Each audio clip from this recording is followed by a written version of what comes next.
मातृभूमीच्या तेजाला, भारत भूमीला आणि तिच्या संस्कृतीला. भर नसत्यात माझ्या बहिणीवर ऍसिड ओतलं जातं. माणसांची गती प्रचंड असते. ती सर्वांकडे मदतीचा हात मागते. एकही मदतीचा हात पुढे येत नाही. असतात फक्त शूटिंग करणारे हात. अहो, मदत करणार कसे? कारण मदतीचे संस्कार तर कधी झालेलेच नसतात.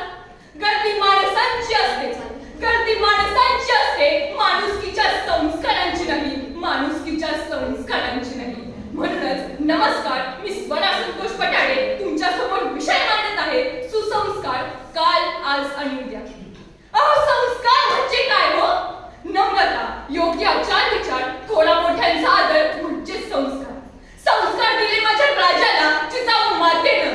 अखंड महाराष्ट्राच्या माता भगिनीच्या कपाळाचं कुंकू राखून ठेवणारा माझा राजा शिवबा घडला. विठ्ठलपंत आणि रुक्मिणी मातेनं देहांत शिक्षा घेतली. त्यावेळी त्या वयात निर्माण झालेली जबाबदारी हे विश्वाचे कल्याण करणारी ठरली. साने गुरुजींच्या आईने बालवयातच शरीरासोबत मनाची काळजी घेण्याचे संस्कार दिले. संस्कारांच्या मजबूत पायावर अनेक युगपुरुष घडले. मला अभिमान आहे मी भारतीय असल्याचा आणि या रक्तरंजित मातीत जन्मल्याचा. कारण भारतीय जनता माझ्या राजांच्या विचारांच्या संगतीने संस्कार शिकली. माता भगिनीचा आदर करायला शिकली. संस्कार, संस्कार, संस्कार.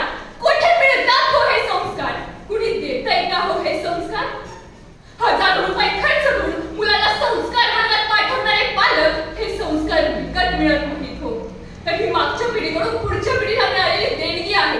ते अनुकरणातून आणि वर्तनातूनच होत असतात. ते कृतीतूनच रुजवावे लागतात. जसे आई वडील वागतात तसे अनुकरण मुले करतात. मुलांवर कळत नकळत संस्कार होतात ते आजी आजोबा, आई वडील यांच्याकडे. पण आता एकत्र कुटुंब राहिलीच कुठे? जुने ते सोने, जुने आचार विचार, जुन्या रूढी सारे बदलले. आत्ताच्या मातीला मुलांना द्यायला वेळच नाही. पाळणा घरात पाडणारे मूल हे वसतिगृहात जाते आणि जीवनाच्या शिक्षणात ते मात्र अनाथच राहते. कारण मुलांना समजून घ्यायला, त्यांच्यासोबत बोलायला आई वडिलांना वेळच नाही. प्रथमतः ही मानसिकता बदलायला हवी. माझं तो बबलू आणि दुसऱ्याचं ते काढलं. माझं बबलू चांगलं आहे हो, पण शेजारच्या आमट्यामुळे तो बिघडला. समान आचारांचे, समान विचारांचे एकमेकांशी मित्र बनतात. बबलूला त्याची संगत आवडली म्हणून तो त्याच्या पंक्तीत गेला.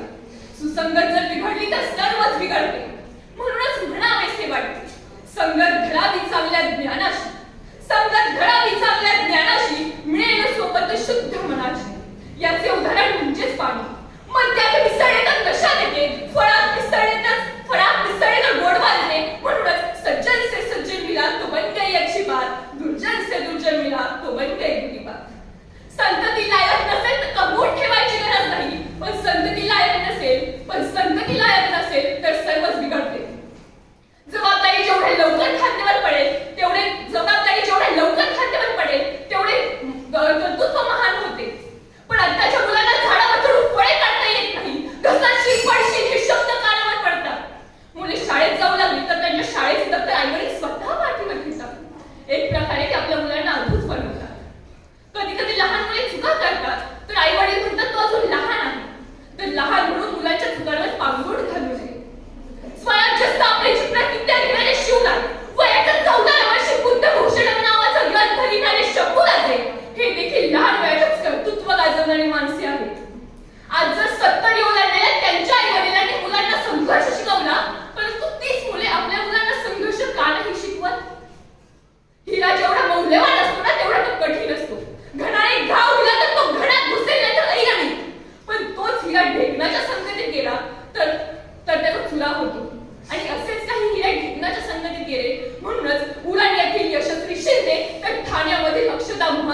विद्यालयात जाणारी पावले कधी मध्यालयात जातात हेही कळत नाही. एका गावात प्राध्यापक शिवाजीराव भोसले यांचे व्याख्यान होते. व्याख्यानाला हजारो लोकांची गर्दी असायची, पण त्या दिवशी मात्र फक्त 50 ते 60 माणसे आली. असे का झाले असावे असं प्राध्यापकांनी नंतर प्रश्न विचारला. तेव्हा संयोजकांनी सांगितले, आज गावात तमाशाचा फड आला आहे, गर्दी तिकडे गेली असावी. सांगा आजची तरुणाई किती बिघडत चालली आहे. मुले आत्महत्या का करतात जेव्हा त्यांना एकटं वाटतं, आपल्याला कोणी समजून घेणारं नाही, या नैराश्यातून त्या आत्महत्या करतात. यासाठी मुलांमध्ये विश्वास निर्माण करायला हवा की कितीही काही झाले तर आम्ही तुझ्या सोबत आहोत. मुलांना चांगल्या गोष्टी वाईट गोष्टी यांची शिकवण दिली पाहिजे. शुद्ध बीजापोटी फळे रसाळ या उक्तीप्रमाणे चांगले संस्कार जोपासले पाहिजे. कारण चांगल्या संस्कारांमुळेच बाल्याचा बालमिती झाला. चांगल्या संस्कारांमुळेच अनेक युगपुरुष घडले. यासाठी मुलांना जिजाऊच्या संस्काराची शिकवण दिली पाहिजे. आई वडिलांना काशीला घेऊन जाण्याला श्रावण बाळाचे सद्गुण सांगितले पाहिजे. राम लक्ष्मणाच्या बंधू प्रेमाची शिकवण दिली पाहिजे.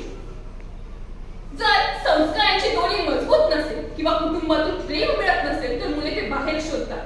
यासाठी योग्य वेळी योग्य वयात मुलांमध्ये संस्काराचे बीज पेरले तरच उद्याचे कल्पवृक्ष तयार होते. शेवटी मी एवढेच म्हणेन, अन्न धान्य